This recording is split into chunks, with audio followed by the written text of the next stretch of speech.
to Athletics LLC with Lamar, Lucius, Big League Chew, and my man Clyde. You're about to be schooled in all things track and field. This is experience. Yes, sir. We are talking past, present, future. Y'all listen up.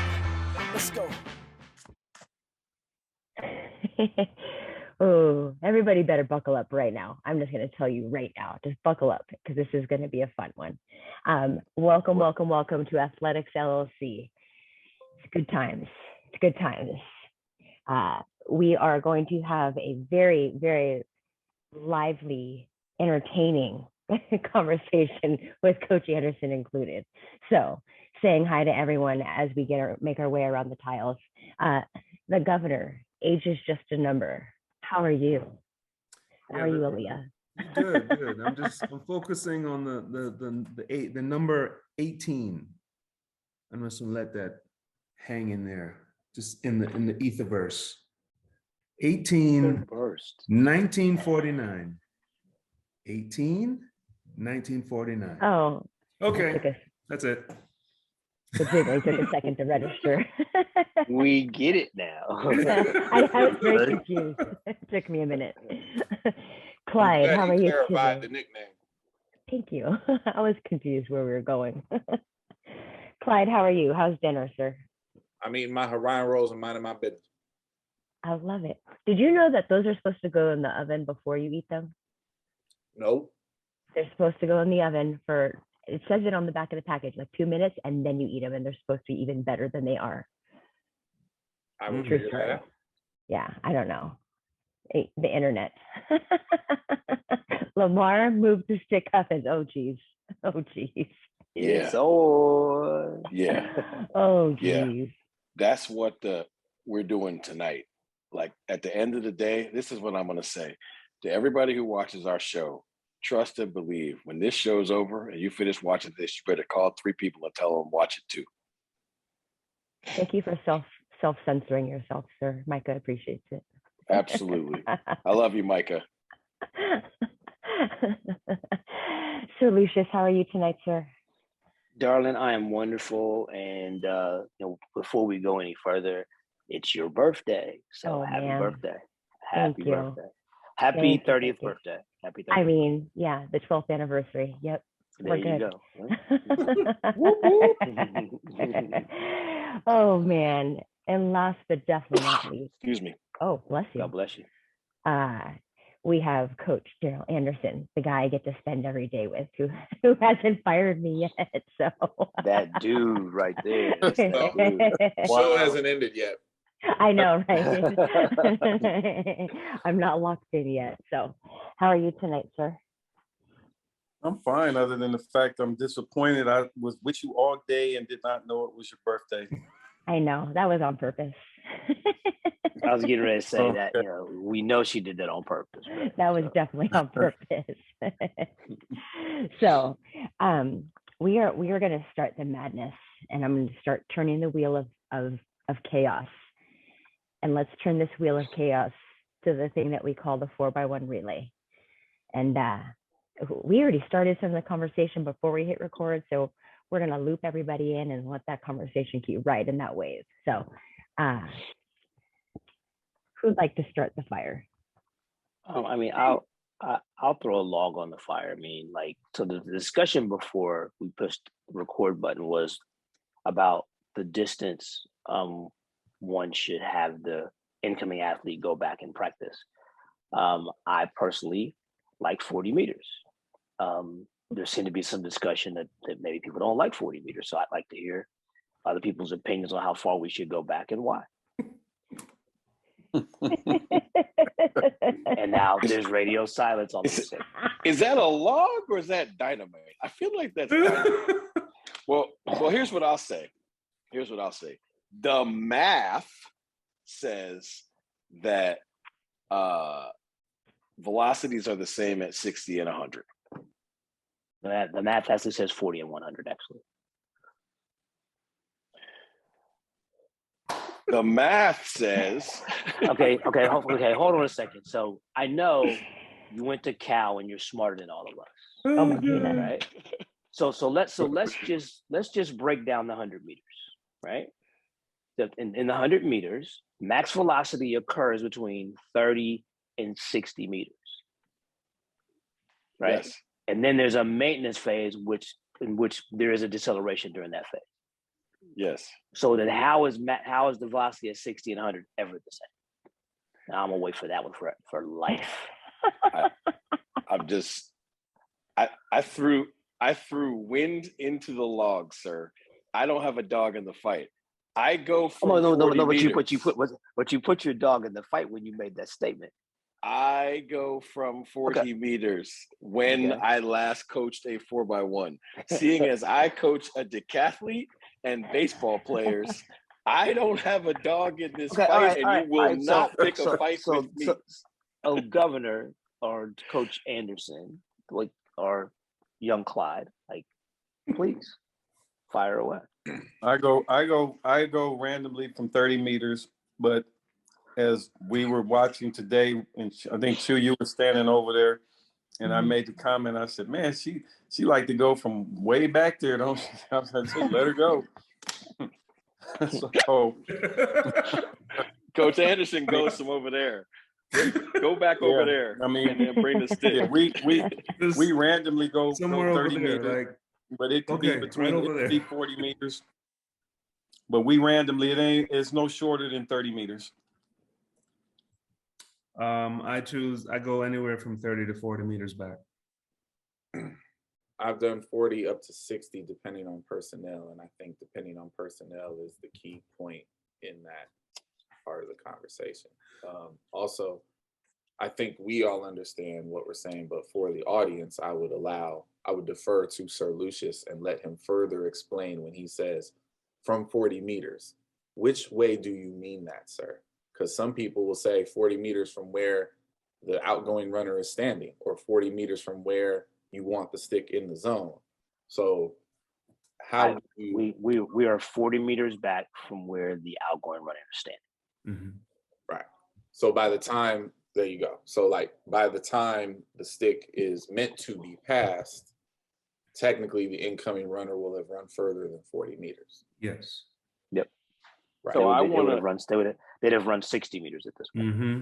Right. I want to throw a log on this fire and be petty before Clyde is petty. So I want to ask this question of the former Olympic coach, an elite level sprint coach who's had multiple athletes in the relay pool. And I guess I will stick my nose in there since I've been in the relay pool once.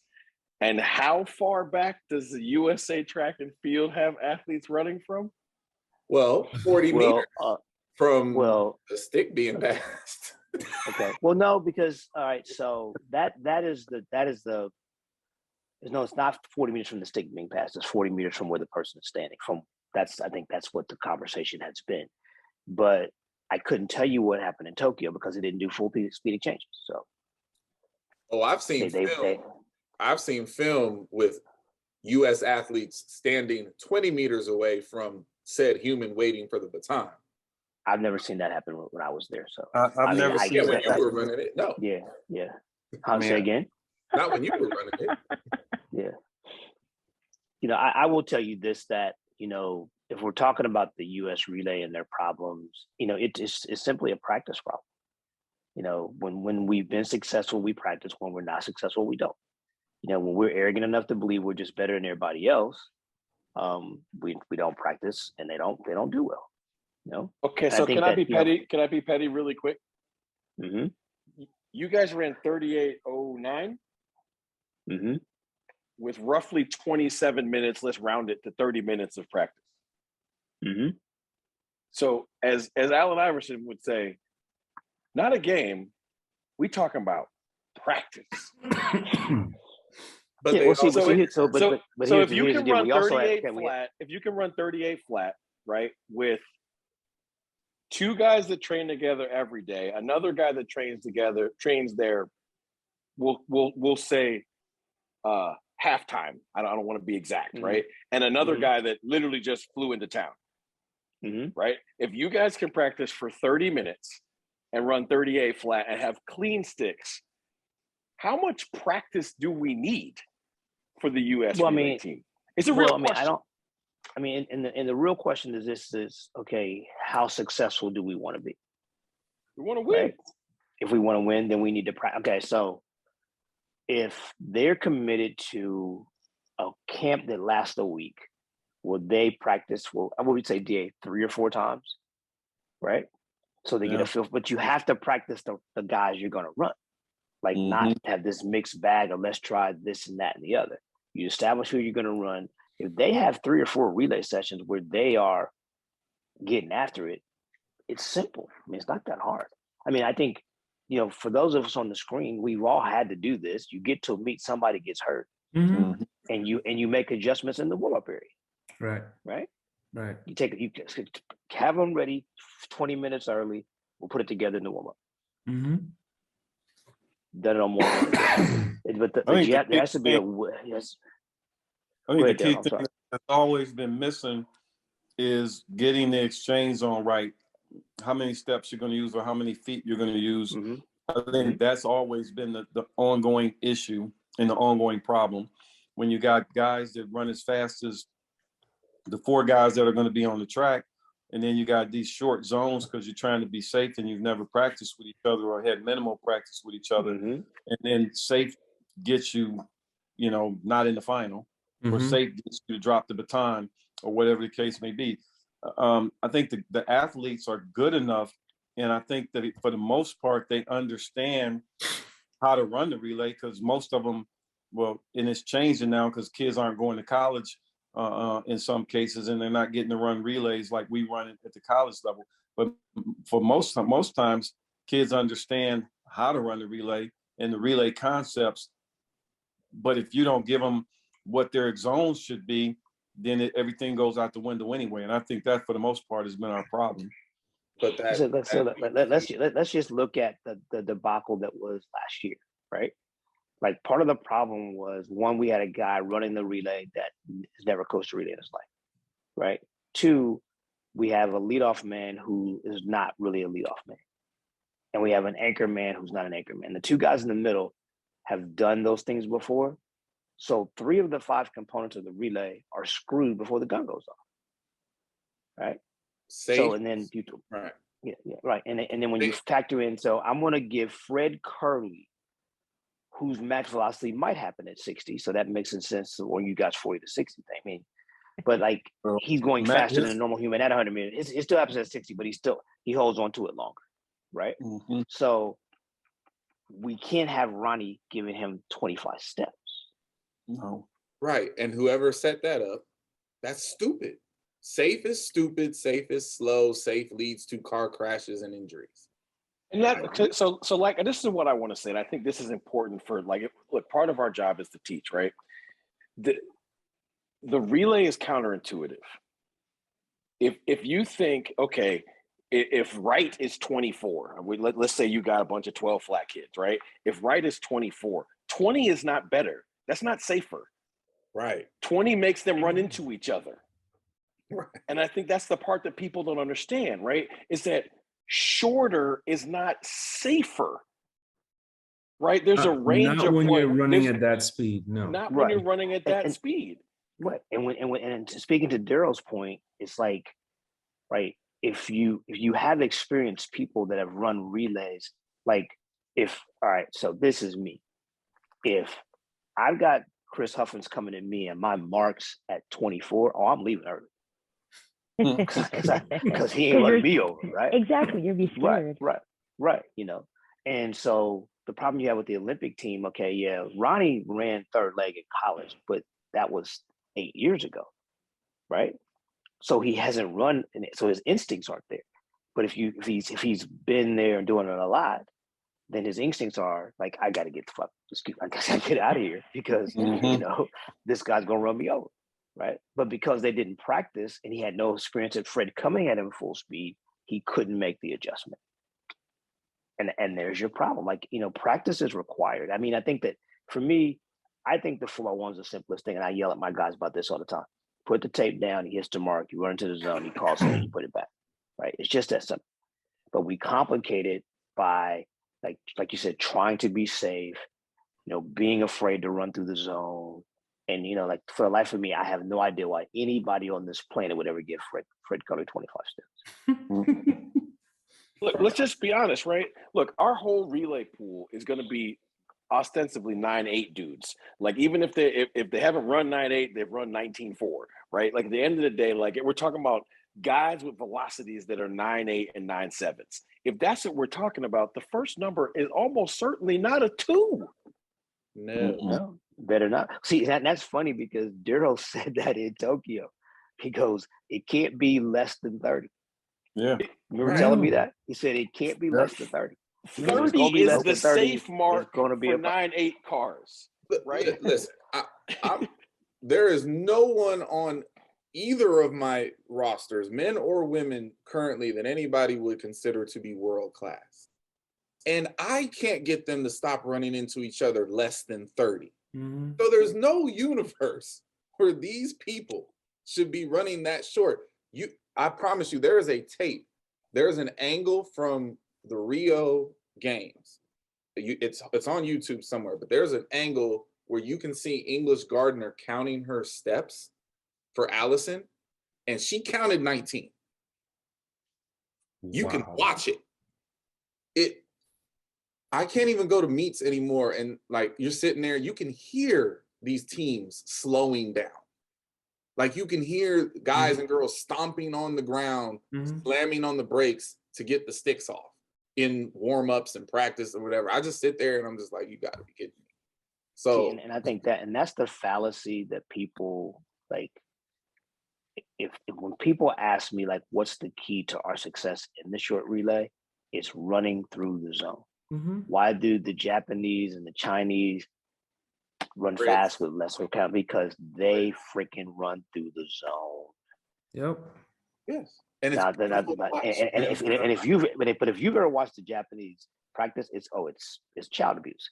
Like it's like 3 hours, right? And they do it over and over and over and over and over. I'm serious. Like and then they come like and they do 2 a day. It's crazy. Yeah. But you can't run on that relay if you won't run through the zone. Like you can't. Right. And so when we, meaning the US, stops protecting the zone and start using the zone properly, we'll run faster. Like we have had, like Leroy Burrell said this back in the early 90s when they first set the world record at 37.3 or whatever it was back then. Maybe it's 37.4. He goes, we should be running 36 seconds. Yeah. And everybody laughed at him. And he's like, no, we should be running 36 seconds. You know? I've counted no less than 6 different years where Team USA, the math says that we should have produced a team that breaks the current world record. And we don't even get close. And last year we didn't even make the final. So well, part of the problem, first of all, I think every team that we put on the track should break. Yes. Yes. We should have guys that are at home that didn't even make the team could put 4 teams together, four people together that would make a run at the world record. We have a riches of talent in that event and in the 4x4 for that matter. The bottom line is that when you talk about Japanese and how good the Japanese are at passing the stick, they know who their 4 guys are right now who are going to run in the world championships. Yep, exactly. You know who their 4 guys are. Italy knows who their 4 guys are. Yes. We don't know who our 4 guys are because we've got 9, 10 people that can make the team. And then we don't even know who the outliers are going to be because there's going to be an outlier. There always is. There always is. So at the end of the day, even with the way our setup is and not knowing who's going to be on the team, I agree with Sir Lucius. I agree with Sir Lucius. Anyway, it doesn't take long once you figure out who those 4 people are going to be to get them to be able to get around the track. I mean, we as college coaches, we run our first meet the week after the NCAA meet. And we don't practice the exchange until the week after the NCAA meet. So we run our first relay team with 1 practice session. Yeah. And we get, so there's no excuse for them not to be able to get around the track because at the end of the day, it's the Olympic team, it's the world championship team, and it's supposed to be the best coaching staff A, in the world, and B, in the United States. So I don't understand why we have problems getting the stick around the track. The other thing that I say is, why do we make the relay the most important? They make the 4x1 the most important event in the whole meet, which makes no sense to me. You know, and Tell the Lord, thank you. involved. Tell the Lord, thank you. Making everybody wants to tell who should be on the relay. No knock to anybody, but you want to be transparent. You know, the shoe companies are saying who they want to be on the relay. The agents are saying who they want to be on the relay. The administrators are saying who they want to be on the relay. And the person who ain't getting a chance to say who they want to be on the relay is the freaking coach. Yeah. Yep.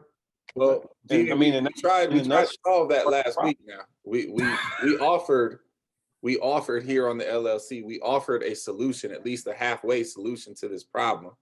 We did. And I said bluntly, leave Holloway on 3, leave Area Knighton on anchor, and figure out the first 2. We can fix that right now. Ain't nobody gonna listen to me, of course, you know. Not on that one, they're not. You know, and speaking of what Darryl's talking about, like, see, the relay, like you said, it takes on a life of its own. And being on the staff last year, I said more than one time, it's one event, it's one medal. But we turn it into, like, if we don't have a good 4x1, the world's coming to an end. So then we don't have a good 4x1 because we don't do the things required to have a good 4x1, right?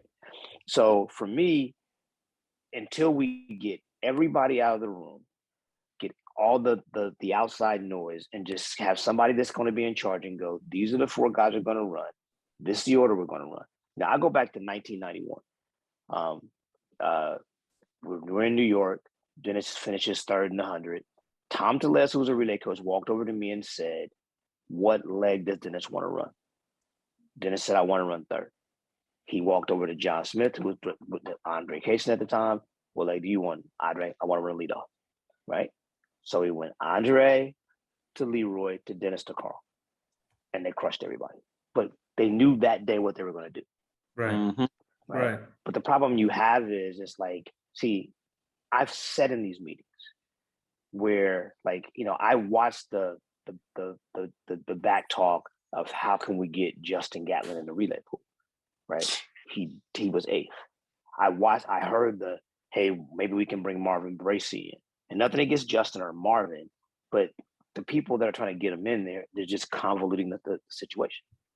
And the more people you bring to the camp, the more people you bring to the games, whether it be the Worlds or the Olympics, the worse it gets, because, you know, most of us has been at these meet. The guys that come and don't get to run are the worst ones to have there because they got attitude. You know, and the number of guys who have run a semifinal and are pissed off because they can't run the final is amazing to me. Yeah. I had this conversation with a young man once. I'm not gonna call him out. Well, I don't know why we couldn't run the final. Well, the 4 guys that are on the team in the final all ran 44 low this year. Well, that stops that right there. Okay. Well, the other part of the situation is this: why do you care? You just want to sit in the stands and cheer that they win the gold medal because you get one and you get the same money they get. Absolutely. Right. So why is there an attitude? But that's the problem. You know, you got agents. I mean, I've watched agents rip coaches' heads off, Olympic and World Championship coaches' heads off, because their person didn't get to run. You know? You know, and DA has been in a situation where he had a guy win a medal in the 100. No, he was in the final. He was a 4th. He's 4th in the world, and he was obviously therefore he was top 3 at the championships, and they never gave him a chance to run the relay. He didn't run. Not a round. Not a round. Nope. Was never considered for it. Yep. So I mean, the same guy ran in the Olympic Games in '96 in all of the rounds, and he literally was only supposed to run in 1 round, and he ended up running in all the rounds, and he didn't know he was running in the final until hours before the final, and he was, if you know this guy, which all of you guys do, I won't say his name. He was on his way home. So, yes. Wasn't he in the airport? On his way home. Yes. Wasn't he in the airport? I don't Something remember whether he was in the like airport or not. Yeah. I just know he wasn't at the stadium. I know that. Yeah, he got called in at the last minute. Yeah. He had to track him down. It was interesting, but I mean, he got a silver medal out of the deal. So although they blame getting the silver medal, which it wasn't his fault anyway. So, but I mean, that's the deal with the relay. I mean, it takes life of its own. They make it bigger than it really is. When they haven't put the work in to make it what it should be. And with the talent. Oops. Uh-oh. At AT&T, it went out. AT&T. Oh no. AT&T, man. AT&T will not be There he is. sponsoring He's coming Athletics back. He's LLC. coming back. Oh man. I mean, the thing that just sticks out to me is how did the US get to a point where you have 4 of the fastest men in the world and they're absolutely petrified of failing? Because failure will do that to you. Yeah. Because that's the thing. See, again, sitting in the meetings, being around the people, it's like they're trying not to fail. Yeah. Instead of trying to succeed. Yeah. Right. It's the old like playing not to lose instead of playing to win. Right. Yes. So you play not to lose, so therefore you lose. We watch it all the time in football and basketball games. The team gets up, they start playing not to lose, and they lose. Right. So it's the same situation with our relay. Like they play, they run trying not to mess up, so therefore they do. Like the hints. Let's give Fred Carter 25 feet. Right. Let's just get the trick. Let's get the stick around. Right. So because of that, then it gets screwed up. So and like you guys at the NCAA meet, even starts at the regional meet. Oh, people are running through the zone because they're trying to get to the meet, right? Mm-hmm. And when you go to the best 4x1s you'll see, it's not the fastest ones. Right. Oh, it's the semifinals at nationals. Yes. Right? Like, because in the warm-up area, you talk about you could cut the tension with a knife in the warm-up area, no matter where we are, right? And see, and it was crazy because in 2019 in Texas, because we're underneath the stadium and all those little strips. Yes. And everybody's like, it's just hot and it's hyped and like everybody's on a mission. But when you go to the Olympic Games, we're the only team not on a mission because everybody else is trying to kick our behinds and we're trying to not let them kick our behinds instead of just kicking them back. I'm just of the personal opinion that a successful 4x1 is led by aggression. Mm-hmm. And if you don't move the stick aggressively through the zone, you have no chance of being successful at it. You can't. I mean, it's pretty simple. You're going to have to run sub 38. So if you're going to do that, you have to move the stick. It doesn't matter how fast your individual legs are. You can't just keep. You've got to keep that stick moving around the track. It's like in the hurdles. I tell my hurdlers all the time, you can't stop and start 10 times and run fast. Mm-hmm. It's just not a thing. Right. No, so in the relay, if you're going to stop and start 3 or 4 or 5 times during the race, you're not going to run fast. Darryl, how many times did you and I have the discussion, like in 2019, because that's my guy, he calls me, he goes, you need to break 38 seconds this year. Now, why he wasn't put under the same charge, I don't know. But he called me and told me, you need to break 38 this year, right? And I'm like, why me? He goes, because you have the team to do it and it needs to be done, because then everybody don't think it can be done. Because at that point, it was like, couldn't be done, right? So now it's been done, everybody thinks it, so it's going to happen again. Yeah. Right? Mm-hmm. But like with the US, does anybody, not on these tiles, but anybody evolve with the relay? Do the new relay coaches believe that 40 point can be run? Do they believe that 36 can be run? Because if they don't believe it can be run and they don't know how to do it, then therefore it won't get done. Because wait, I was with JD. JD called 40 point before the gun went off. Mm-hmm. Yes, he did. Yeah. Yep. But to that point, I'll take it a step further, because the belief is cool and all, right? are they actually trying to do it? It's one thing to believe you can, it's another thing to try to do it, because honestly, most people, fans and people affiliated, are like, the gold medal's enough. No, it's not. Mm-mm. No, it's not. Yeah. Running Well, beneath what we're capable of just to make sure we get the gold medal is how we land in this problem in the first place. Absolutely. Yep. So if you go out there trying to run 36.5 and you fail, you'll still get the world record. Mm-hmm. And oh, by the way, you'll win the race. Yeah. Right. And so for me, the 4x1 is a skill event. Absolutely. And I don't care about the 100-meter dash. I want the 4 people who can execute the skill. Right. See, and here's the thing, but again, that speaks to what I'm talking about. Okay. But skill or not, they have to practice. Yes. And you have to have somebody that is knowledgeable running the practices. You know, I said it just to you guys from Tokyo. I'm never hiring a mechanic to paint my house. Mm-hmm. Right? So when we put people in positions of power with the relays who don't know the relay, that's what you're going to get.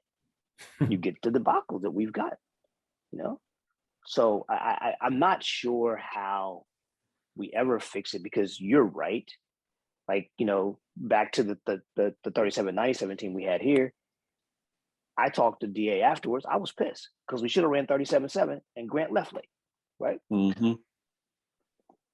So it's like, because we were chasing 37 mid and got to 37-9. If we were chasing 37-9, we'd have ran 38-1, and you know. Right. Well, I mean, to speak to that, I mean, Chris can, as he laughed at me this past weekend when I just slammed the water bottle and it busted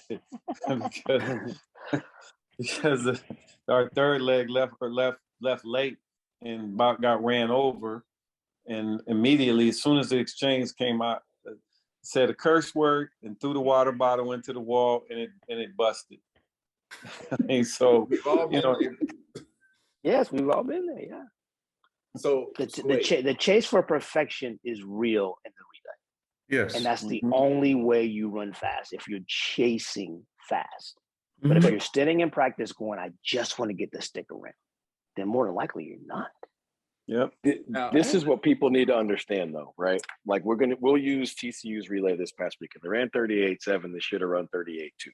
But here's the thing: because the relay marks were set up right, when the third leg leaves late, they're too close together, but they don't crash into each other. If you set the marks too close, if the person going out doesn't leave on time or slightly early, you are programming a crash. Yeah. Yep. You are so that's why the marks have to be set up right in the first place, right? Because here's the thing: if you know the mark is right, you're probably more afraid of leaving too early than you are leaving too late. correct. Right. So if the marks are right, exactly, it's engineered so that the mistake you can make and still run fast is leave late. Exactly. But if you set the marks too close together, if you leave late, you can't run fast. And in some cases, you can't make the pass because the person coming in is literally putting on the brakes. Yeah. And like that's the problem. That's the problem right there. Ask Moon Ali and Marion Jones. Yeah. I mean, it's still amazing. It's still amazing to me that chasing is a foreign concept for a lot of kids. The idea that it's going to look, for that split second, it's going to look like, oh, there's no way. There's no way. And for the, you know, but you have to chase the guy. Yeah. Right. I guess I'd say, well, we talk about having ice water. If you at a track meet and you see me look at my relay gun, I go like this. We gotta have ice water in your veins, right? You can't flinch. It's not for the squeamish. So the incoming guy's job is to run the outgoing guys over. The outgoing guy's job is to leave the incoming guy, and it meets in the middle. It's the simplest thing ever. It is. But if one person doesn't do their job, if one person gets squeamish, then we're done. So since we're having this conversation, I have one question for Lamar, because he's my petty ally, but then I have a question for the panel. So Lamar, Lucius just gave a very apt analogy. He said he would not hire a mechanic to paint his house. We have hired non-coaches to coach the relay.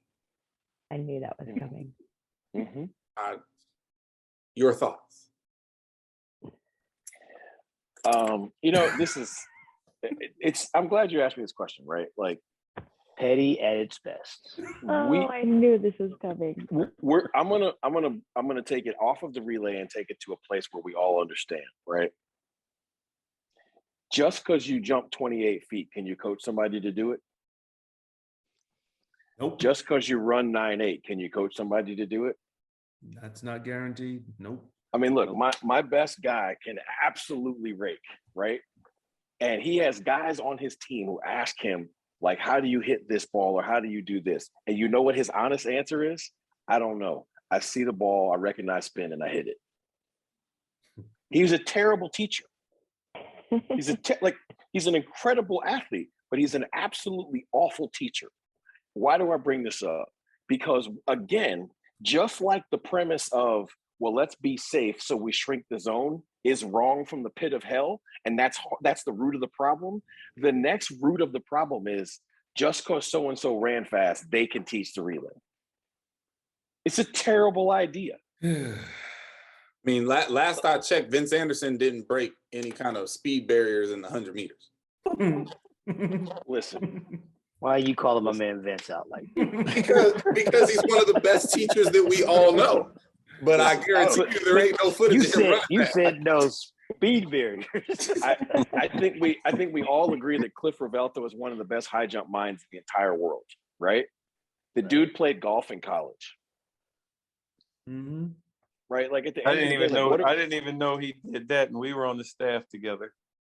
Yeah. Yeah, that's why if you ever look at his little notebook, that's why he writes so small. He's used to writing with a golf pencil and a little bitty thing. True story. So You know? my question for the panel is, finish your thoughts, sir. I'm sorry. Go ahead. Gene Cady is one of the best college basketball coaches of all time, and he played football in college. Right? It's, can you teach? A lot of that, yeah. Yeah. Right? Can you teach? Can you motivate? Do you know what it looks like? Doesn't And can you have put that project- image in somebody else's head, right? Right, exactly. And I think that's the thing that people don't get. And I admire the great athletes that have done some pretty darn good coaching, right? Yes. But everybody can't do it, No. you know? And as somebody who in theory is in that category, right? The first lesson you have to learn if you were an elite level athlete and when you start coaching, again, get your notebook out and write this down if you're watching the show. You have to immediately remove from your vocabulary anything that is autobiographical, because they ain't you. They don't think like you. They weren't genetically gifted like you. They didn't get coached like you. You got to coach what you see. And so therefore, Absolutely. what that tells you is whether you ran 9.8 or 12.8 isn't really relevant as to whether you're going to be a great track coach or not. Right. Right. Like, look, I only know how fast Coach Anderson ran in the 400 because I asked him like a month ago. But I've known he's a great track coach for a really long time. You know why? Because I watch his work. Right. You know how I know people can paint? I go see the houses they paint, or I go see go see the murals they paint, or I go to the museum and I see the work that they did. Right. I don't go to use Solutions' analogy, right? I don't go to the mechanic shop looking for a painter. Right. But why am I saying this? Because the premise was broken from the beginning. We want to hire a relay coach, and the people that we eliminate from the relay coach pool are anybody who has done this job. If you currently coach somebody who would be in the relay pool, then right? you can't be the if you're coach. then Right. you can't be the coach. Okay, so what I'm saying to you is, if you are currently an elite level plumber, you cannot come to my house and fix my damn toilet. What? Right. See, and that was the whole issue with what the debacle that was Tokyo, right? So as we know, I was removed and told I could have nothing to do with the relay, right? But Darryl Anderson was in Tokyo. Wasn't Vince there? Vince was there. I think Vince was there. Edric was there. Lawrence Johnson was there. D2 was there. Dennis Mitchell was Tanya there. Dennis Mitchell was there. I can do this all day, but nobody talked to. All of us have coached fast relays. Every one of us has. But we were all told, go over in the corner and shut your mouths and let this guy mess it up. Man. All right. So then let me ask you this: in the makeup of the Olympic staff, okay, you have a head coach. Do you have a sprint coach, or is it just a relay coach? No, oh sprint yes, coach. no, there's a sprint coach. There's a sprint coach. Okay, D2 what D2 was my sprint coach. What is the difference between the sprint coach and the relay coach? Why do you need both of them? See, but that speaks that to that speaks to what Sir Lucius said earlier. They make one medal be equal to 10. We gotta listen. We pay 2 people to be in charge of 6 medals. 4x1, 4x4 mixed relay. Yep. Right? Hey, We pay 2 Five people. 5 now. 5. What? Mixed relay is- Mixed relay is 1. Right. My bad. Public math strikes again. Listen, I'm proud of myself for remembering the mixed relay because it's not a thing in my book. But whatever. Yeah, like we've had that discussion, right? Right. We're not going to do all that. Oh man. Like Oh at the my end of the gosh. day, we pay 2 people to secure the bag on 5 medals. That is the most ridiculously over-officious nonsense in the history of nonsense. And understand that no one else on the Olympic staff gets a dime for what they do. nor do they have any actual power.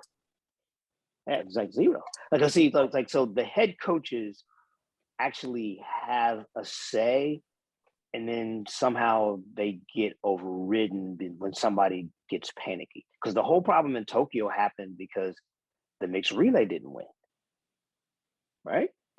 Because So you everybody couldn't figure out panics. where to stand. Well, I'm done with that. The easy thing to do. But that's not why we lost, because that happened in the semi. No, but, I understand. But my thing with the mixed relay was we lost the mixed relay because everybody else ran their 1, 2s, and 3s, and we ran our 6, 7s, and 8s. Yes. And because everybody else, because we were told, you remember this, DA, you can't go into Tokyo until this date, right? right. Yep. We all get there. People been there for a month, That's right. right? So they're over there acclimating and waiting for us, and we get there and we get trashed, and then everybody panics. And first of all, it's the mixed relay. Yeah. It's not, okay? And we're charged with getting 5 medals. They got a medal. So because we didn't win the mixed relay, all of a sudden nobody knew what they were doing. We need to have these people come in and take charge of this, and that's what you got with the 4x1. All right. So here's my more positive question, since we're all here. Chu, you got to answer this as well. Okay. What is the Birthday best, girl. What is the best executed 4x1 you have seen? Executed.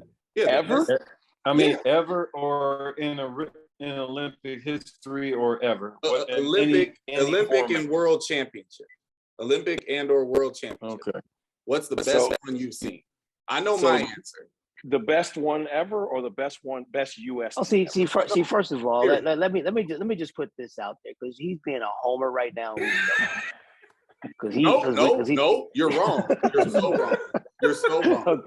Okay. So anyway, for me, that's a tough one because I've seen a lot of them, but I think that one of the best I ever saw was the relay I referenced earlier. I think it was Mike Marsh to Leroy to Dennis to Carl. That they nailed that one pretty good.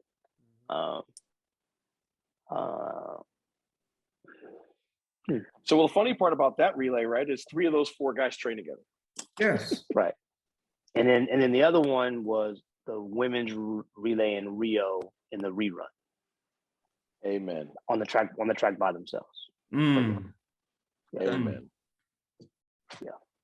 Well, I mean, for me, I mean, the relay that still, I mean, raises the hair on the back of my neck is that world record. I mean, I every now and then, if I need to pick me up, I just play the tape, roll the tape, and just watch absolute mania, you know. And the thing that I will say that I think is missing more so on the men's side than on the women's side. So once that relay is selected, you have to be in a silo. Like that foursome has to have that relationship, even if it's forged in a couple days. Look, it's us. It's got to be us, because there can't be any other team on the track. It has to be just us. And that woman's relay personifies that, because there was no one else on that track. No one else, you know, and when it's done the right way, man, it's beautiful. But we have not seen that in a long time on the men's side, even in a winning effort. You know, I got a ways to go. DA, Chu, Lamar. I echo the rerun. Now I have recency bias because I didn't pay attention to the track when I was younger, so I didn't. and you can ask that guy. I don't remember nothing. So No, she doesn't remember anything. No, she doesn't. You remembered those 150 times today. I sure did. I give you credit did. for that. I didn't say anything to you at the track, but I walked away saying something must be working. I continue to say these things to you, and you remember them. You rattled them off to me, and you didn't give me the half or 16 mid or you're good at that. Hugh, you're that girl? Are you kidding me? That drives me crazy. Oh my God, yeah. I have a lowish, a midish, and a highish. Yes. And Chu, because it's your birthday, we should roast you right now. Why? Chris and I. Well, oh my God. Oh God, yeah. You know where I'm going. I do. What? Wait, I'm wait, not wait, gonna- No, wait, stop wait. it. No, Can we roast you? I'm not. Can I'm we not roast gonna you do it. later? Because I still need an answer to my question from Lamar and DA. Yeah, we could do that. The relay that I enjoyed the most, I would say, was the Jamaican team, the guys with the world record team. Mm-hmm. So That was insane. That was insane. It was. Lamar. Whew.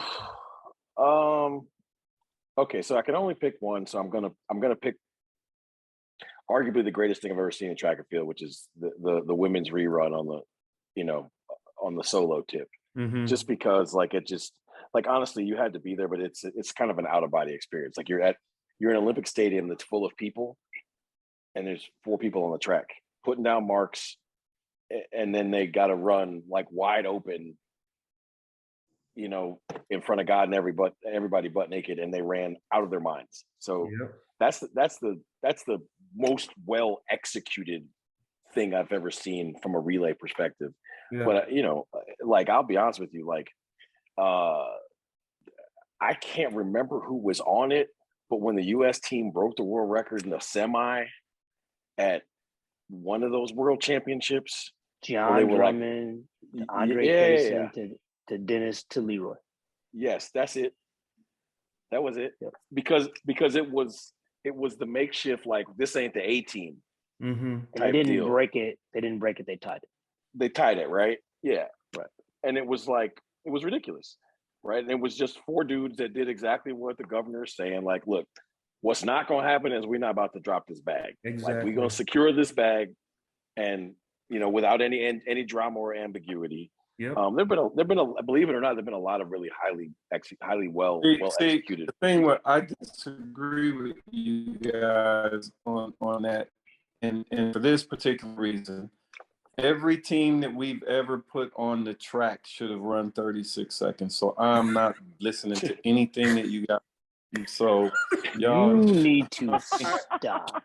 So no, so that I'm Every team, DA. I mean, Maybe not Every every team. Olympic Hold on team a that second. we have ever Every had. team. Tell in me, the history of an the Olympic Olympics. team. Tell me one that should not have run 36. Name me one. 1996. Everyone. 1984. 1996. Everybody on that team ran under 10 seconds. They should have run 36. All right, so 96, anyway. 2000. Oh, 2000 should have. No. Who was the 2000? I know who anchored, but who was the 2000 team? I can't remember. I mean, That was I'll say this. Green. That was I'll say Green this, and the conditions in Sydney, hell no. Yeah, Wasn't I Again? mean, Exactly. I said Right, with the okay, conditions so- in Sydney, I agree with that. No. Right. And then the other thing too was Kobe Miller was on third leg of that. I mean, there is that. All right, so Lamar, you Sir. more than anybody should appreciate my answer to this question. I agree with the rerun, but that was a very unique, non-existent circumstance. So I'm giving my answer in the context of regular order. And Lamar, you will remember this because you were sitting right next to me. And I looked at you, me, and Miss Tiana in London, 2017. And I All said, the Brits. the US men are gonna get their asses whooped. And you said, there's Yes. no way in hell. I was like, I did. that is Because the Brit team should not have won, but they Okay, moved the okay, so- living snot out of that. that is state. the Okay, best so executed. and three did they win passes because I've they seen. moved the stick, or did they win because they moved the stick and we didn't? I don't care about that. They moved the stick. Hold on a second. I didn't ask you if you care. It's a question. Oh You no, we asked were me a terrible. question. We were awful. Okay, thank Yeah, you. we You were asked me a awful. question. I We don't were go. I awful. don't care. I asked you a question. No, yeah, we I were asked you a awful. question. But I Thank knew you. we were going to be awful because Oh, We were man. awful. and this Right, man, with this the man had exception so much of faith. He was draped in the flag. I was like, bro, they're going to lose. They're going to get lit up. Because you know what? I guess I can, like, look. I said is this that the year other- that Christian Coleman got run down? Well, he was never. He tried to run down. Right. We were behind. We were behind no, we going weren't. into anchor. No, we we were not. no, we were not. We were not. I understand that the main TV angle makes it look like we weren't, And then we if you see the don't- backstretch angle, we were never ahead. Okay. Wow. Bottom line is this: we We should have were won awful. that damn relay, and we didn't, and we were awful. But the Brits were perfect, and they had to be because there was no one on the track that had run sub 10, and we had everybody on the track that had run sub 10, including Christian Coleman, Justin Gatlin. That Well, year. and again, that speaks to what DA talked about earlier. The selection of personnel, them knowing who their relay team was Mhm. 4 months ahead of that, and having time to practice, and us not practicing at all, probably. To note, because the governor and I saw it in person, the Jamaican girls U20 team at CRIFTA. 43-1. So like, Ooh. so to be able to say it on the level of like age appropriateness, execution, effectiveness, that was a good one. That I was like, oh Insane. my gosh. Insane. So that's my honorable mention. All That's right. a good What honorable else? mention. What's next, Chu? Well, I feel like DA has a contribution in there that he's holding back. I have a contribution. Yes. So here, I'm gonna poke the bear. Okay. There is a poll that was executed this week. Oh, yes. Let's get into that. Yes. Do it. And so said poll, let me get my phone. Said poll was given in context of which relay was Who going to you win. got? So I'm not even going to give context as to who made which team. I'm just No, going to you give haven't. no, not yet, No, not we just yet, Need the relays. not yet. Relay 1, Christian Coleman. So Coleman to Bednarik to Baker to Bromell. Wait, slow it down. You know the No, audience I is behind. Say it again. You changed the teams. Look. Yes. When One did and you- 4, I think, are flip flopped. I think 1 and 4 are Okay. flip flopped. No. No. we No. moved. It was Mhm. to satisfy your incompetence. Incompetence, he said. Oh, Ooh, no. Shots Here fired. we go. Shots fired. Here we go. I moved Mr. Holloway onto the third leg. Wait, what? Right. So he's making illegal draft picks now. This is the guy who said the first 4 guys across the line are my relay. But then he No, will put no, Ray wait, Holloway wait, on the wait, relay. wait, team. No, that was not. I mean, are we talking the same context? You came to me and you said, X amount of 200-meter guys can beat X amount of 100-meter guys in a 4x1, and I said they can't. Right. Okay, but that's the poll. Here, That's I'll the poll. catch the look. Here's the really quick backstory. This wasn't even meant to be an argument. It fell in my lap. There have been 4 guys that have run 1983 or faster in the United States, who are Americans in the United States this year. And I said, man, those 4 dudes would run a pretty ridiculous relay. That's how it sparked, and it just blew up. Right. So I was like, look, I think those 4 dudes could beat any other 4 dudes. Anybody. Right? You said they could beat anybody. I said Okay, so anyway. wait. So Wait a we're minute. gonna give DA. We're gonna give DA Grant. It's fine. Okay, So who is okay, the so- who is the okay, relay? so- No. No, Hold wait on a a second. Y'all all over the place. Damn that. We can keep it. You can change it later. The poll. The poll. order What was the that was poll, sent Chu? to me. The I question haven't even we seen got the asked, poll. The poll was give me the teams that you gave for the debate, because that Okay. was that. It was Coleman. It was Coleman to Bednarik, Bednarik to Baker, Baker to Brummel Bromell versus versus Norman, Norman. Curly, Curly. Lyles, Lyles. Knighton. Knight. And who thought that Team A was going to win that race? I did. Tripping. All right. You are high. All right. He said with pride. He said with pride and Oh, vigor. God. As a matter of fact, he said it and walked away from He it. said it First with time his he said it, chest. He's like, you're crazy. He said it with his chest twice. Said all I say, and I say it here on the air with pride. You got 9-7, 9-7, 9-8, and 9-8. All right. Against, don't give me no shit about the dude run 19.4. I don't give a shit. What is his PR in the 100? It don't matter. Don't tell me that maximum velocity at 200 Hold and on 100 a it ain't second. the same. Hold on a All second. right. Can we push the pause button 1 second? Can we take the Ohio out of you for just one brief Oh, second? I'm relaxed now. Okay. First of all, here's the what crazy is- part. It's what- 9-8, no, 9-8, no, no, 9-8, and 10-0. That's what their Okay, 100-meter PRs, right? Yeah, but The here's 3 the 200-meter thing. guys have run What- 9-8, 9-8, 9-8, but and yeah, 10-0. and we know the 10-0 is better than that, right? So, Right. but what's half of 19.4? I mean, hey, don't hurt yourself. Wait a minute. I got a better question, because TCU was in Gainesville for Florida Relays, right? Mhm. Yeah. Mhm. Sir Lucius. No, Texas. No, No, Tom Jones. for Tom Jones. Tom Tom Jones. Jones, yeah. Sorry, Tom Jones. Oh, yeah. Sir sorry. Lucius. Arian Knighton ran anchor against who? Bromell. And On who the turned 9-7 around? guy? Who turned around 10 days later and ran 9.75? Yeah, that's cute, but he still got Right. 8 meters put on him on the anchor leg. So Okay, and hold on a second. And okay, so He got for the outrun, but sake he of didn't get okay, either. okay, Bro, okay, he- okay. Here, so it's like for the sake of argument, 975 is not catching 19.4. No. First of all, apparently it's Right. getting gapped. right. And the other thing is that I think that most of us on these tiles would agree Mr. Bromell is not the same sprinter when you take the blocks away.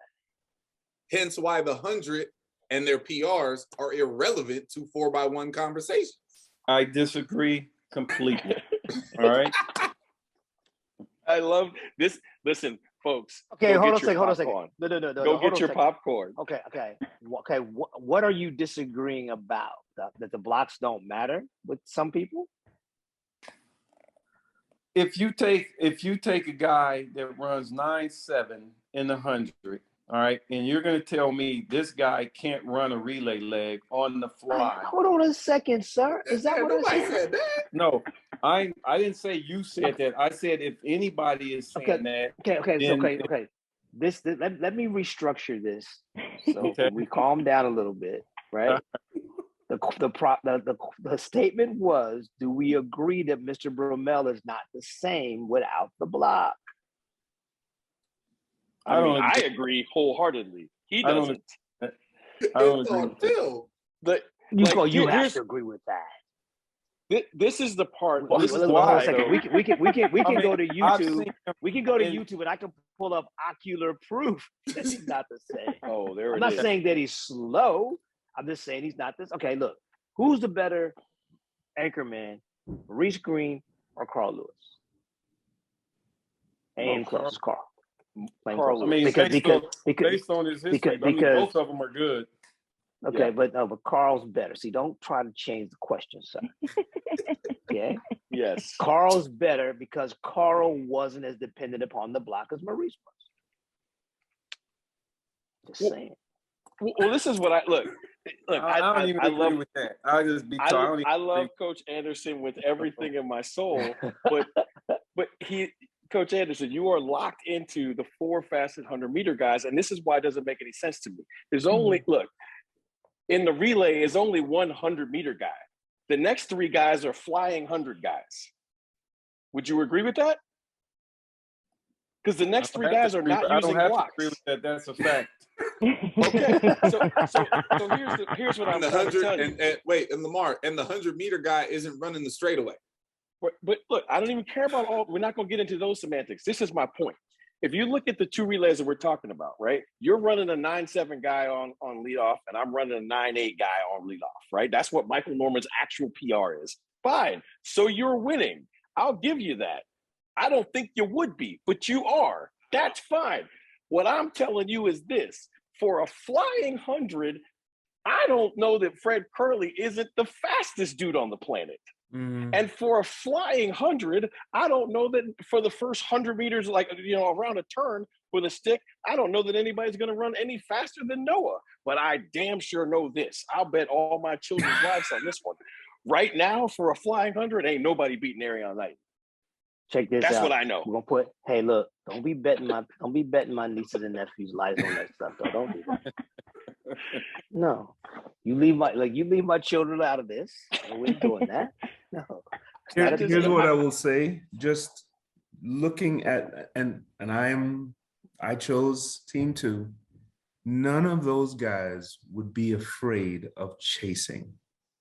They'd actually None of want to those chase. guys would have. I don't think any of problem. the 8. I don't think any of the 8 guys would be afraid of chasing. I beg to. Yeah. You're telling me it's a guy. this. You're It's- telling me. See, hold on a second. You're Hold on a second. telling me. Before, okay, the chasing he's talking about is chasing through the zone. That's what he's talking about. Yes. Right. That's what I don't think any of those guys are afraid of chasing through the zone. Any of the 8 of them. All I And know. I think I might watched agree it on with tape. that. I just know this. Well, right now, see, here's the thing. I wish I was a I think- multimillionaire so I could set this race up because I want to see I this think- race. And I think what it comes down to is who's coaching the teams. Mhm. That's what it comes down to for me. What if the same coach was coaching both teams? Ooh wee. Well, that makes So- Team B win. So look, we send them all. We'll send them all to Coach Anderson. He coaches them for a week, right? But then on meet day, he can't say anything. Man, On you got meet day, you the got 8 dudes just you go got out there. you got 2 really fast teams with 8 superstars in our sport. All right. Yeah. And you got a team. I don't even know if this is the right thing to say because every one of them can run the 100. All right. Yeah. Right. Okay. But you got guys, as you say, that specialize in the 200. And the talk that I'm hearing is a 200 guy is better in a flying 100 than a 100 guy. And I completely disagree with that. Depends on the guy. See, I think it depends on the So guy. I'll put it this way. Okay. I'll put it this way. Ronnie Baker runs goddamn 8.7 for a flying 100. Okay. You're telling me your guy run 8.5? Look at Well, him. He's sir, waiting. End of the conversation. Okay. Wait a minute, no, Okay. oh no, it's the beginning Hold of the on a conversation. second. Hold on a second now, because my guy does. Wait a minute, right. Wait a minute. Listen, I'll tell you like this. You're the coach of that man. I will accept those numbers from you. Yes. that makes him the best of the other three, because the other three ain't got nothing on the flying 100 for the 4 that's on Team B. None of them. I don't agree with you. I don't agree with you. It's on any level. tape from 3 weeks ago between Bromell and Arian Knight. Oh man. And Okay, trust me, Arion's going to run a lot faster than 10:04. That's one instance, and Arian got the stick before him. All right. boy. So, and the relay was ended on the first leg, the second leg, and the third leg.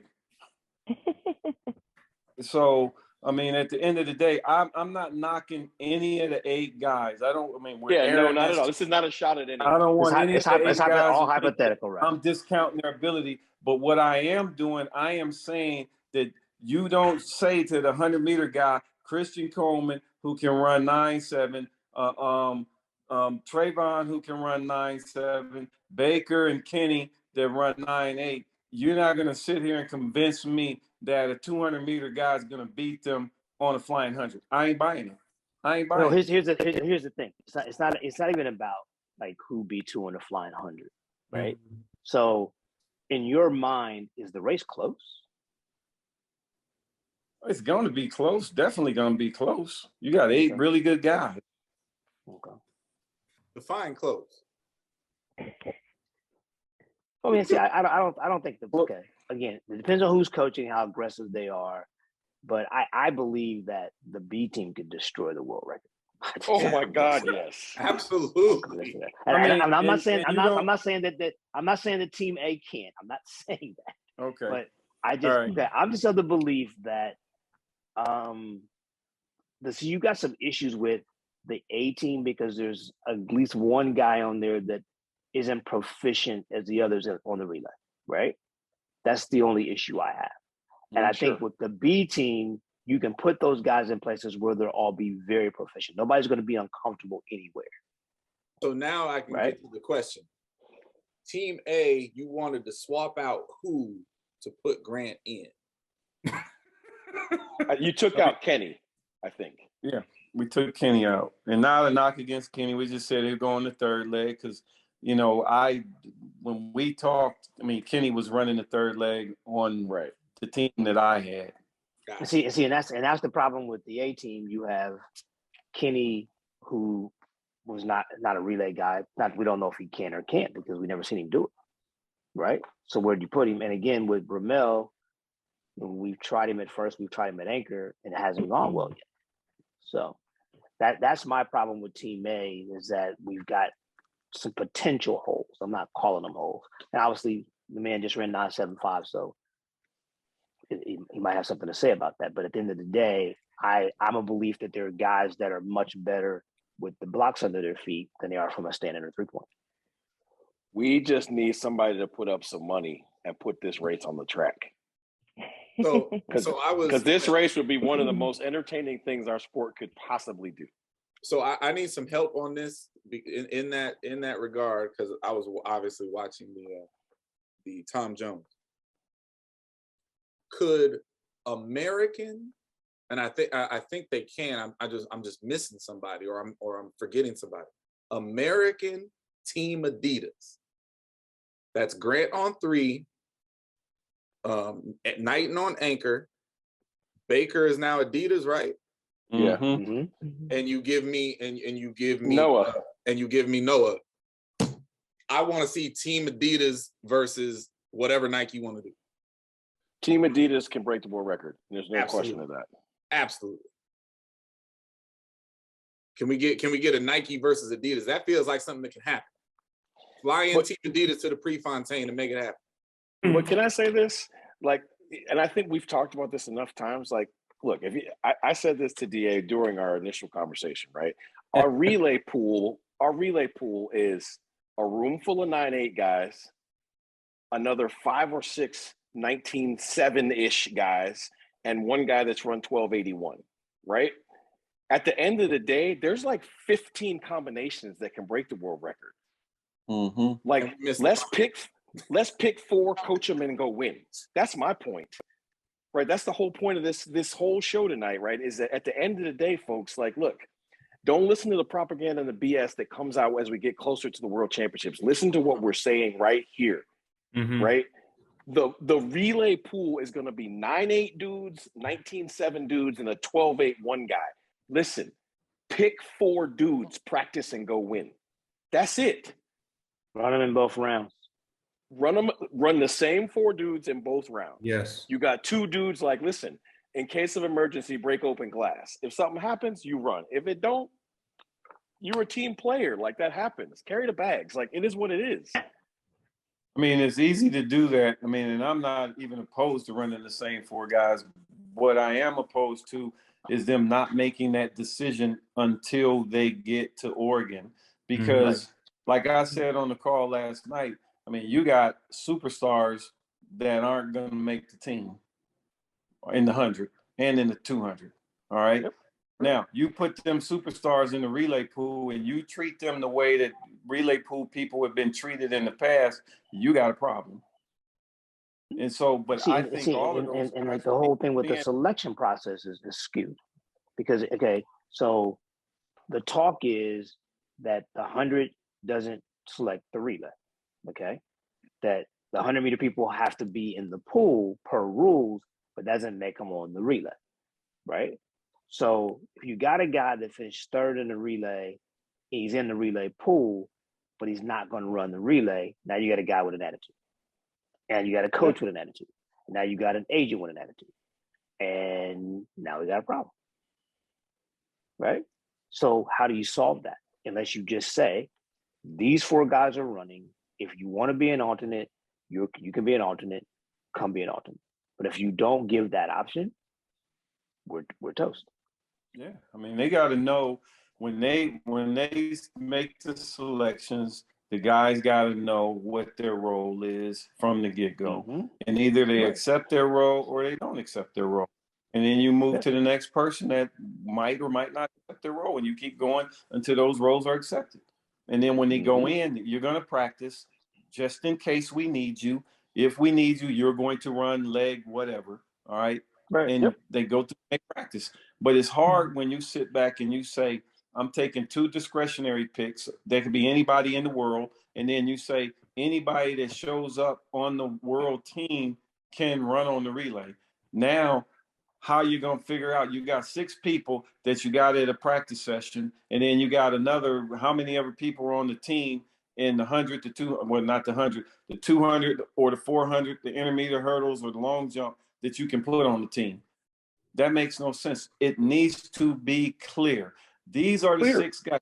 4 of these 6 people are running on the relay, period. Not just because you're on the team.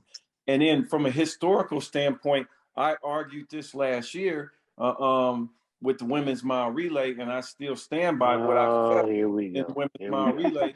The young lady was USA champion, Olympic trial champion, and you denied her to run on the relay. All right. In the history of the Olympics or World Championships, that had never happened. That had never happened. But I'm not even buying it. But it's happened now. Oh, it's happened now. It's happened now. Yeah. It's happened now. Okay, so because you have hold on a second. But you have to show fitness, sir. You know that. You go and you run 50 seconds and you're in the once you're in the final. Now see once you're in the final. Lucius. Okay, look, ain't no Lucius nothing. Okay, hold on a second. Okay, hold on a second. All right. So who was coming off the relay? Okay, forget the fact that she was a USA champion. Delilah ran 51.5 over the hurdles. She ran 50.8 on the flat. Okay, all that's fine, and that's the justification. And then Delilah's gonna come off. She had the second fastest split. Wait a minute, I'm cool with that.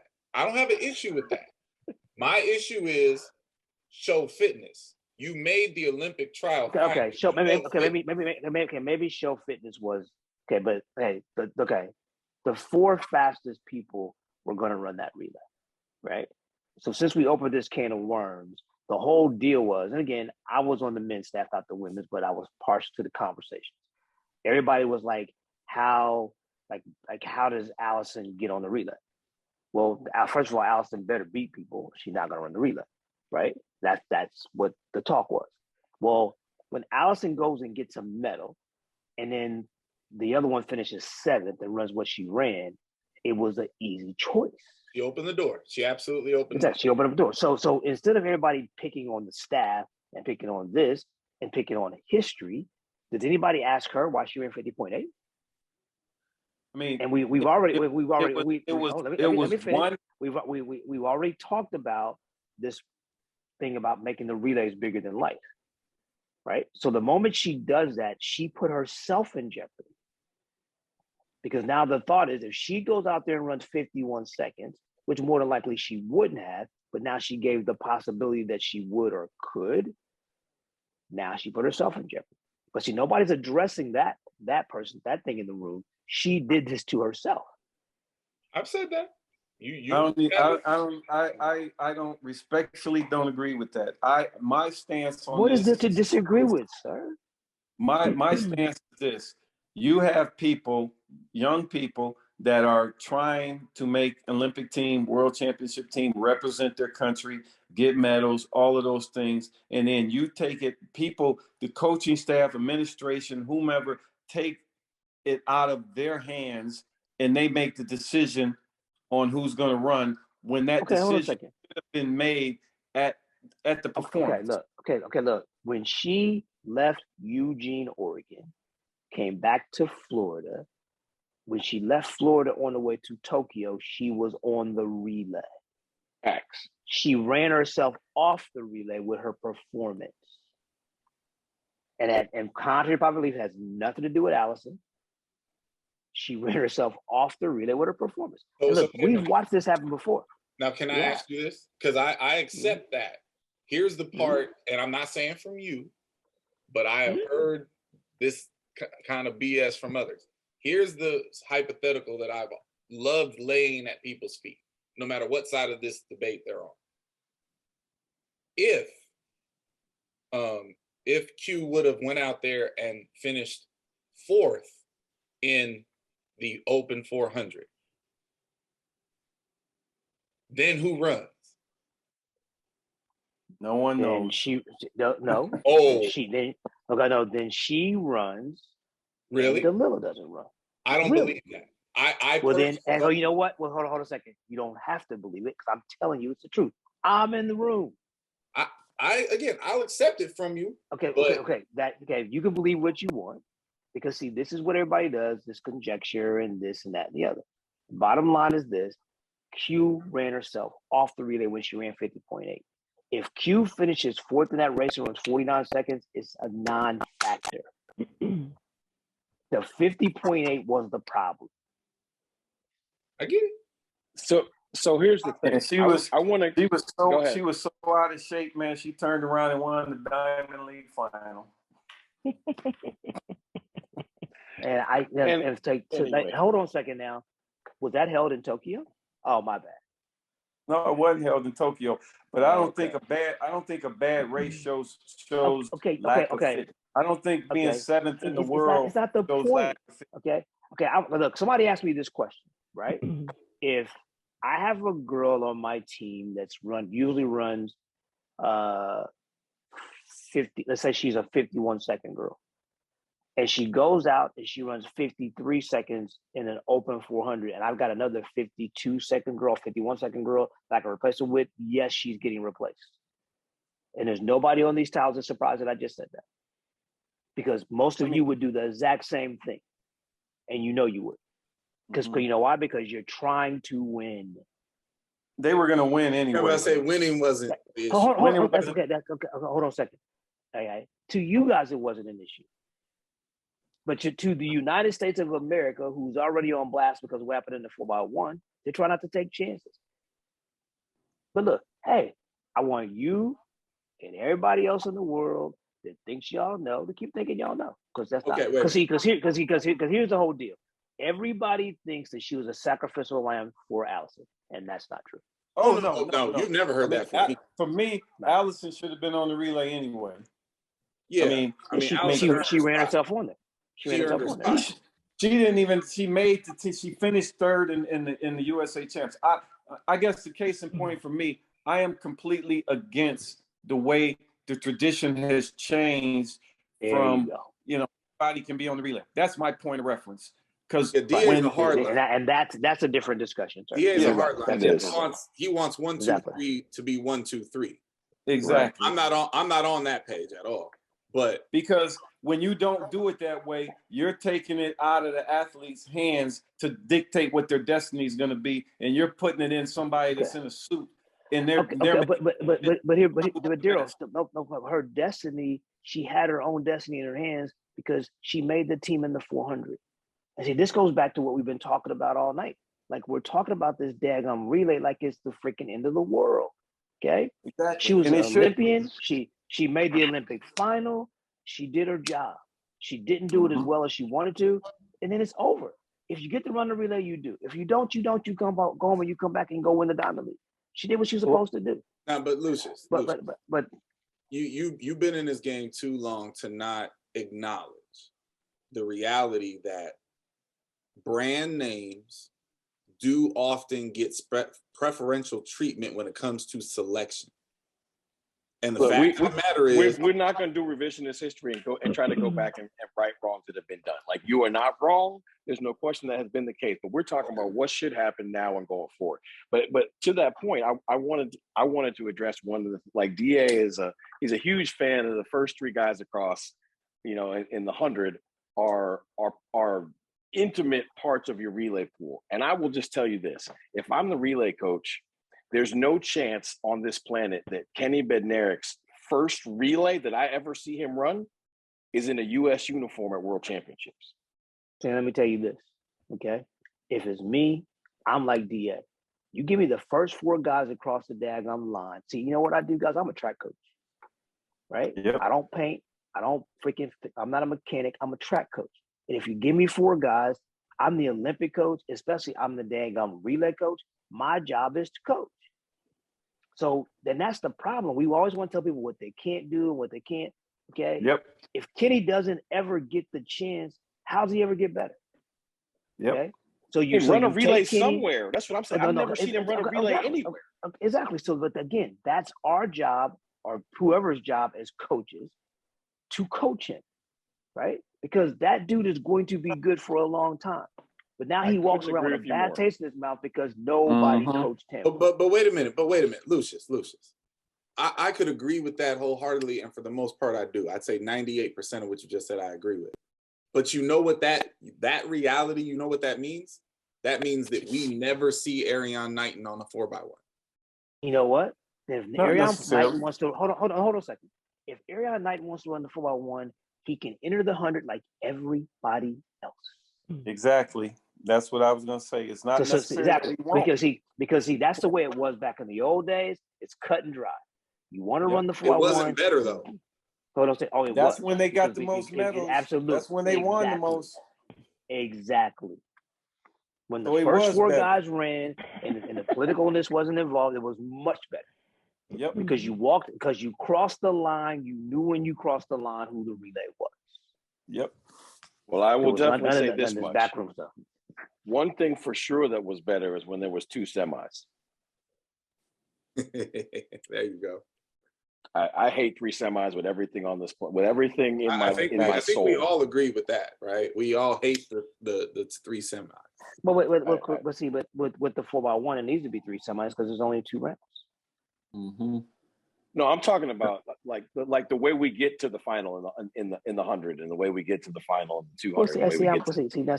There you go around the damn block.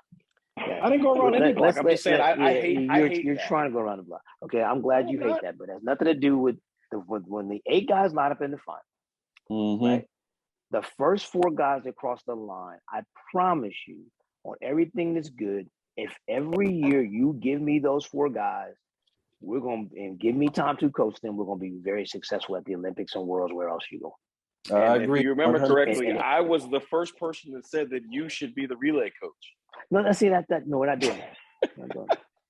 I mean, I first was of all, the first it should person be to that. say I it. mean, this is not a knock against Mike, and not a knock against anybody that's ever been on Richburg. it shouldn't be a relay coach. You got a sprint coach. Don't the sprint coach read the relay? Exactly. I'm good with that too. I mean, Honestly, I'm good with that too. I mean, because at the end of the Nobody day, understands that we have honesty, complicated this process Yeah. for no reason. For no I don't You even have know a who- head coach, you have a sprint coach.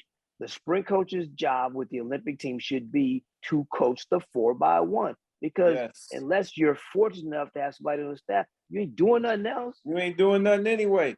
I mean, D2 was making sure everybody got to the track. When you get on the bus, let your guy get Exactly. We What's are that? glorified babysitters, folks. That's all we do. Yes. Don't coach Yes. anybody. Okay, look, the Olympic team success is always determined about how good the 4x1 does. Yep, which So makes I was a failure as the head Olympic coach because a relay that I had nothing to do with failed. Yep. How does that work? Yep. Right? I agree. A relay I had nothing to do with failed, and therefore I'm a bum. Well, it's the same reason why Say you that can't again. coach- You're a what? I'm a bum.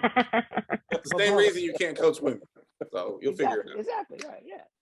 So at the end of the day, like DA said, you have a sprint coach. Let the sprint coach coach the relay. And if the sprint coach is not qualified to coach the relay, then don't make said person the sprint coach. Exactly. And at the end of the day, if the head coach is a sprint coach like we were in Tokyo, then he should be or she should be coaching the relay. Exactly. And then you don't need a sprint coach because you got the sprint coach who's the head coach. Yeah, I mean, to me, having a relay coach is like having a first day coach and a second day coach to coach the decathlon. It's the stupidest ish ever. That's what it is, right? It's Everybody like got to have their pay. Everybody got to get paid. Well, see that's a shot at me because we do it a little differently here when it comes to the multis. So we have like 5 people in that equation. So everybody needs a pass on this staff. So we're not as smart as you are. Sorry, Lamar. Yes. I'm just saying, like the way the U.S. Olympic staff is set up, right? You have a I'm combined just events giving you a hard person. time. I know, Right. I'm just saying, like having a relay coach is just so ridiculous to me. And like I said, having them be the only person on the entire staff on either gender that's paid is even more ridiculous. Right. Because trust me, and you guys know this, like there were days when there was one morning where I left the cubicle that I was staying in at like 5:30 in the morning, and I didn't get back to said cubicle until 12 o'clock the next night. Yeah. And I got zero pay for that. You got a t-shirt and a jacket. Which I don't know where they are now. They mean so much. You know what's funny? You know, and like this is one of those little things that most fans don't realize is that in team sports in the Olympics, the athletes get medals and the coaches don't. And I found that out directly face to face from Tommy Lasorda, because I asked him, could I see his medal when I was in Sydney and the U.S. team won the gold medal in baseball, and he said, "Well, I don't have one." I was like, "What do you mean you don't have one?" He's like, they don't give medals to the coaches. And I was like, huh? Yeah. But that's a fact. In team sports, so the coach does all the coaching, secures the bag, and then they're like, well, you can stand next to the people with medals. That's it. Yeah. Well, I think we've beaten this relay thing to death, and I'm not sure we have time to do the other stuff. But Yes. I do know one thing. Marissa Chu's on rapid fire tonight. I know that. That's right. Ooh. Go That's right. shorty. It's your mama. And look, and I'm ready. Okay, so let me know when you're ready. Are you gonna let DA on the process? D. I mean, like, yeah. DA's got to be a part. He's got to ask you a question too. Okay. All right. Oh So, my goodness. are you ready for this? I mean, Marissa? yes. I'm actually Marissa awake. Ann. Okay. I'm actually awake Okay. for this. Okay. So, what is your favorite drink? Water. She doesn't drink. Water. It's that Okay, sludge that's fine. thing you drink every morning. Oh, my shake. The Oh my motor goodness. oil. Water oil. What is your favorite number? 13. 13? Hmm. Okay. All right. Okay. Tell us something that scares you. My kids being sick or hurt. Okay, that's a good one. All right. If you could live anywhere in the world, Oh. where would you be? Where'd you live? Well, so that's limited because I haven't been a lot of places, but I guess San Hold Diego on or a La second. Jolla for right now. Hold on a second. Where would you want to live, child? San I didn't say Diego. where have you. I didn't say where have you been that you want to live. It's I the know, question but I is don't- if you could live anywhere in the world and you're gonna go live in San Diego. I am. I mean, San Diego's pretty beautiful. San Diego's pretty nice. That's where I would live if I could afford it. Right. I ain't gonna lie, if I could afford it. Oh, you can afford Okay. it, DA. If San Here Diego we State go had with that if San again. Diego State started up a men's track program, 3,000 people would apply for the job. Mhm. Okay, so we're gonna go back to Chew being on rapid fire if y'all don't mind. Okay. This guy, Okay. panties Okay. in a wad tonight. No, that would be you. But anyway, That's you. so are you done? Okay. Miss Chew, Yes. what's the first thing you notice about someone when you meet them?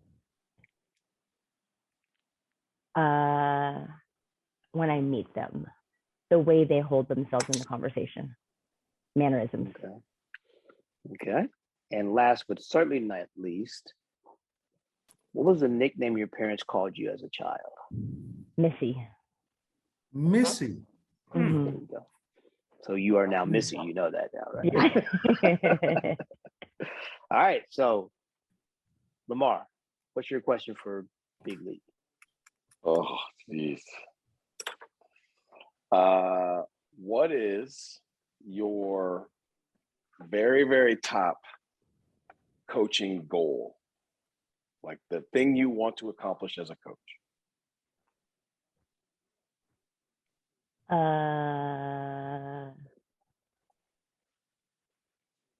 The only one that's left at this point is to coach a championship team, be on a championship staff. Okay. Mr. Anderson knocked off 3 of them last in the indoor season. Thanks for that. Jesus. Because we need to teach you to raise the bar, homie. What were the 3? Be at nationals. Well, I guess prelims will be happening, and then have be in a top 20 team. Okay. And then have me sleep in the airport. The night after. Oops. I have no idea where you were. I went and slept on that bench over there. I don't even know where you were. I was in the same spot. I didn't move. I slept right where we were sitting. Oh man. Who's next? Why are my hands? I'll go. Okay. Most embarrassing birthday event story, shenanigans.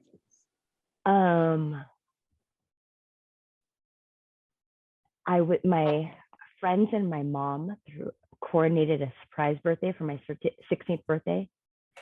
And my boyfriend at the time was like, oh, we're going to a nice dinner, put on something nice. So I put on something nice and we walk into the surprise party where everybody's swimming. So I look like an idiot. And that's why he's your ex. I'll go ahead and clip that part of the show out and show him. So yeah. I'll go next.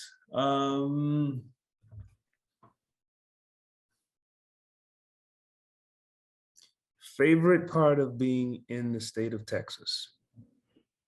I don't have to shovel snow. Yet. Yes.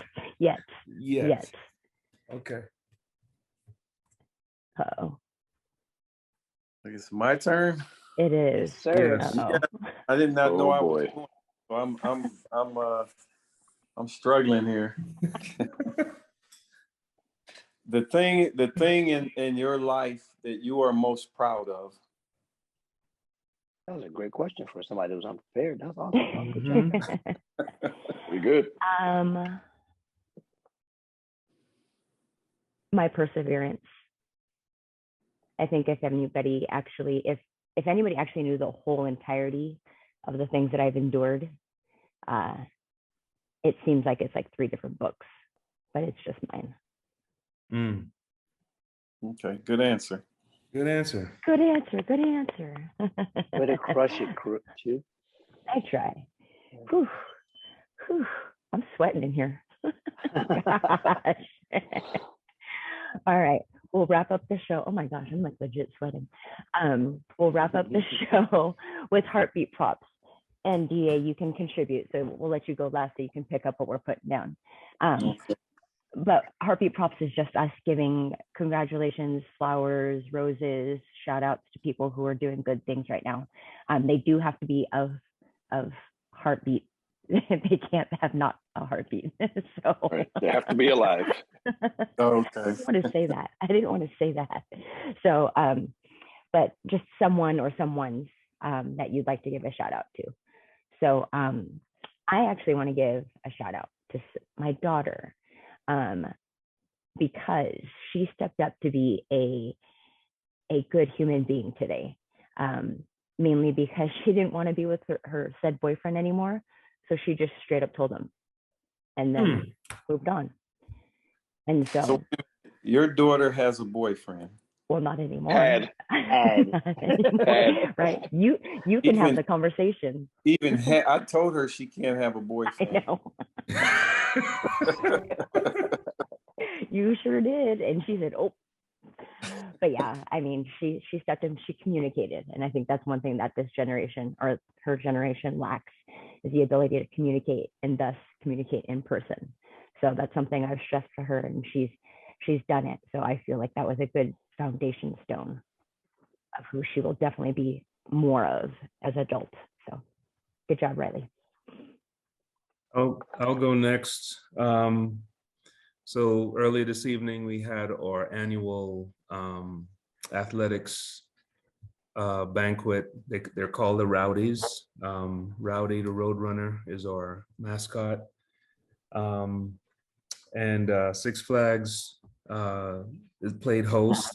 It's actually really cool. Afterwards, they get to go on some of the rides and stuff. Wow. Just to kind of get away from the strain of exams and all of that. But newcomer of the year was my freshman triple jumper who got 6 at the national meet indoors. And the female athlete of the year was my long jumper, who, I mean, has been exemplary from she's gotten here. But I wanted to send heartbeat props to both of them, representing the track and field program. And, it's extra special when, the rest of the administration recognizes what track and field is doing. So. That's awesome. Tremendous. I'll go next. We are in the last month of the California high school season, and my heartbeat props go out to my staff, Ernie Clark, TJ Harris, and Charmaine Darden, who have been absolutely crushing it in recruiting. And I cannot wait till the full announcement drops because a lot of people are gonna be pissed off. Awesome.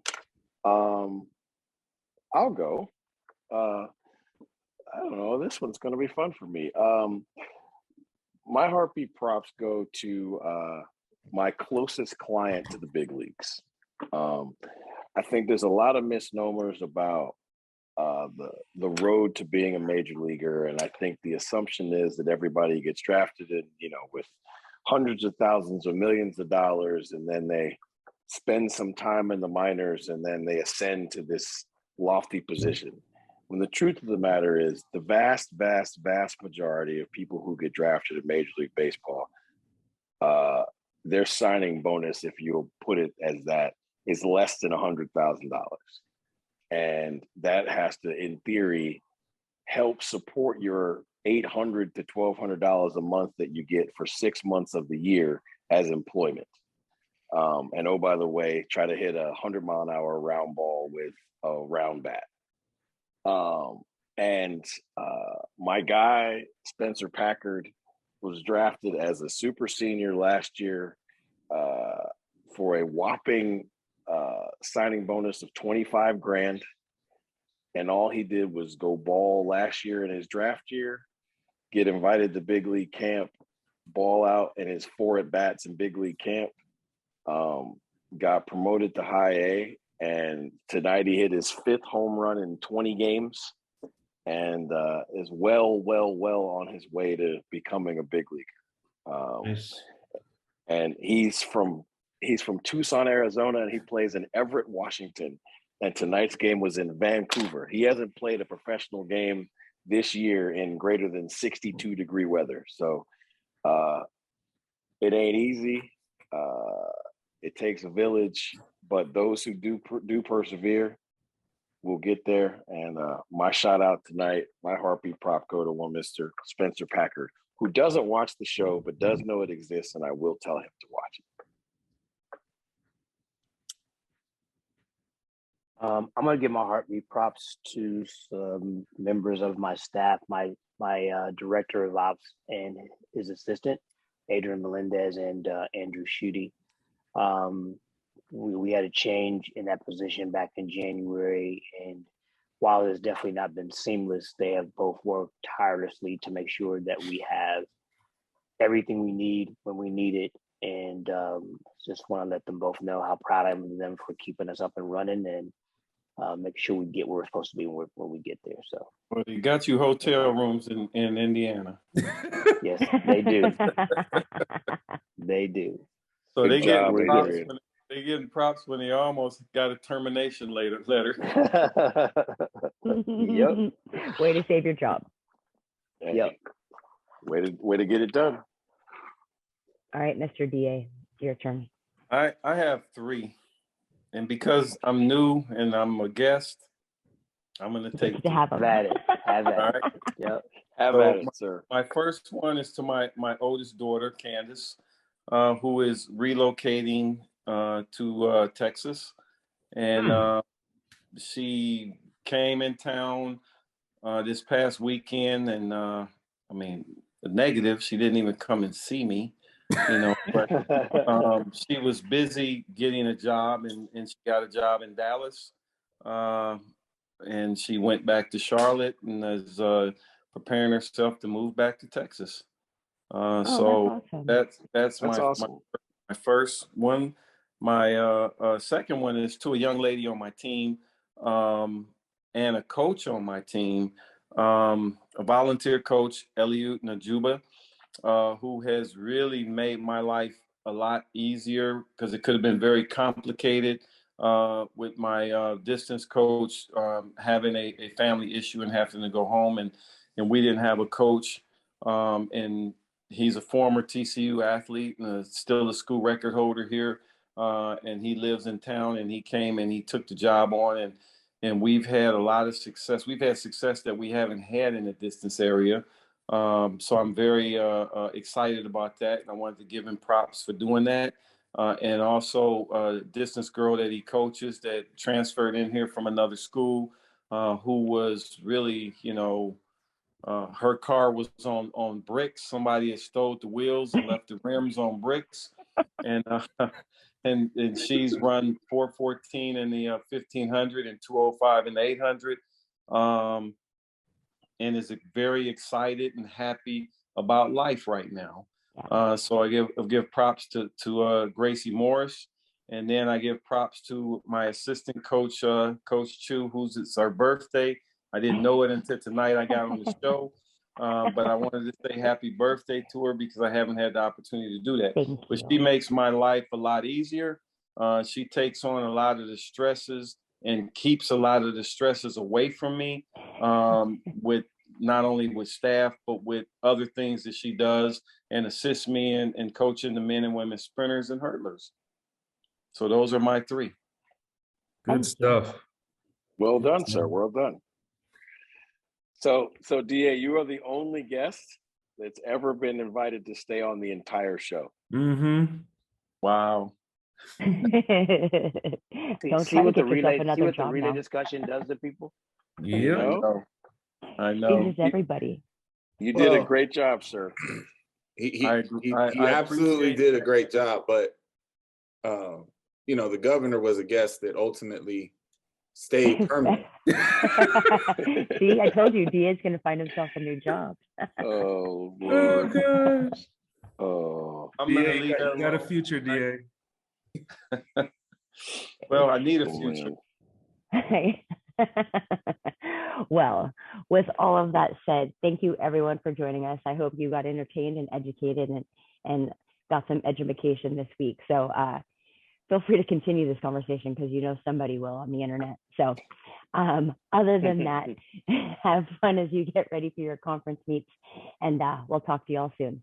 We'll see you later. Bye. Team 2. Oh, Team Two one. indeed. One. When the lights come on, the road just get to running. When the lights come on, opponents smash the plumbing. Heard you like it warm, hot knife the butter. Truth pin them hard, knock them off that rebuttal. Tsunami, tidal wave to your puddle. Tough love, punch you in the arms, little brothers. Athletics, LLC, there's no others. Track and field's place and we'll peel to go further. Hey, Wile E. Coyote, it's road runners. Feels like you know us, you've been with us the whole summer. If not for this quarantine, these four corners wouldn't be here, but we here, so start learning. You gotta earn your stripes, gotta get your scars. Show you how to fight, but show us who you are. You lack experience, but still you wanna talk. And who is actually talking to you? Circle's kinda small. Heads prevail when the backbone's strong. Gotta keep it coming, no, it won't last long. Pass and fail, then sell the sad song. And if you don't check yourself, then that's wrong. Just trying to give you the real that you asked for. So why you keep cutting us off to ask more? We put it in slow-mo, but you fast forward. Athletics, LLC, the task force.